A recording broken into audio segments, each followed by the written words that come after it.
हम सारे लोग यहाँ जड़ावाला के रहने वाले हैं। मुझे उम्मीद है कि इस इलेक्शन में पाकिस्तान के लोग, जड़ावाला के लोग एक अच्छा फैसला करेंगे, एक ऐसा फैसला करेंगे जिससे पाकिस्तान में स्टेबिलिटी आएगी, पाकिस्तान में एक ऐसी क़यादत हुकूमत में आएगी जो पाकिस्तान के मसाइल, जो कि बहुत बड़े मसाइल हैं, जिसमें आम आदमी की ज़िंदगी जो है वो इस वक्त मुश्किल सूरत हाल है, उसको बेहतर बनाने में वो क़यादत रोल प्ले करे।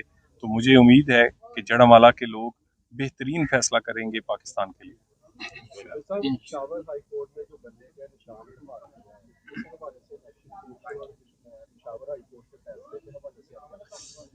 गुजारिश ये है कि इलेक्शन कमीशन इतना कमज़ोर इलेक्शन कमीशन कि जिसका शेड्यूल भी उसकी मर्जी का नहीं है, जिसके फैसले जो हैं वो इस तरह हवा में उड़ा दिए जाते हैं चंद घंटों में।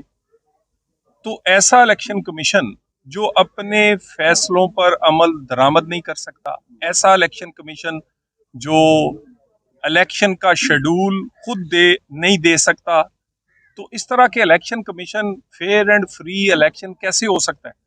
इलेक्शन कमीशन दूसरों के अहकामात का पाबंद नहीं होना चाहिए, बल्कि इलेक्शन कमीशन का जो भी हुक्म हो दूसरे अदारों को उसका पाबंद होना चाहिए।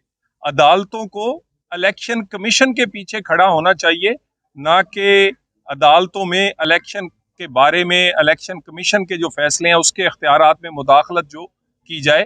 तो मेरा ख्याल है कि फॉरेन फंडिंग हुई, सारे कहते हैं हुई।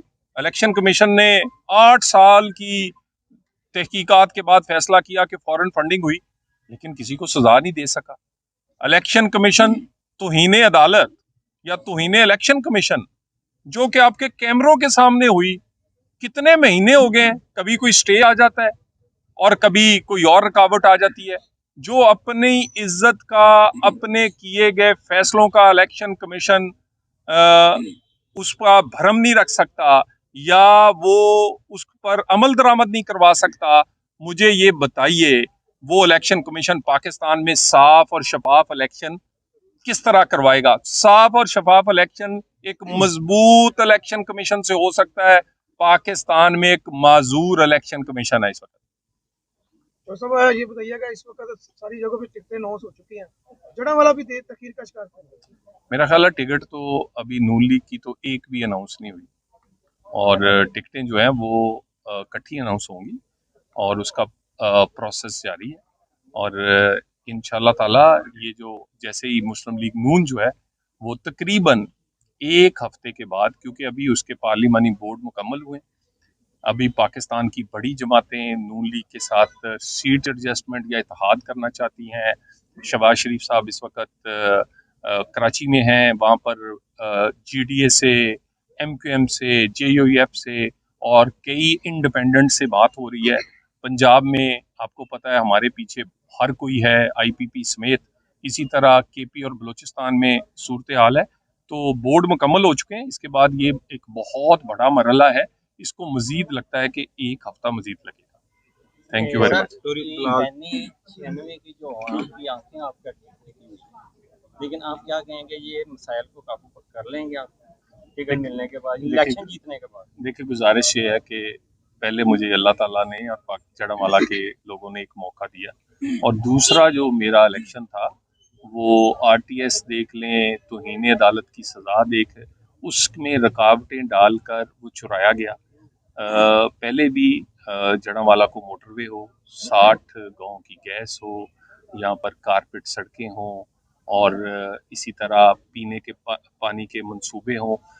जड़ावाला को अगर किसी ने सबसे बड़ी कोई चीज़ें दी हैं उसमें मोटरवे समेत, तो वो नून लीग और उसमें मेरी कंट्रीब्यूशन शामिल है। अगर अल्लाह ने मौका दिया, अपनी कमी कोताहियों से सीखेंगे, जो पिछली कमी कोताहियाँ रह गई हैं उनको बेहतर करेंगे।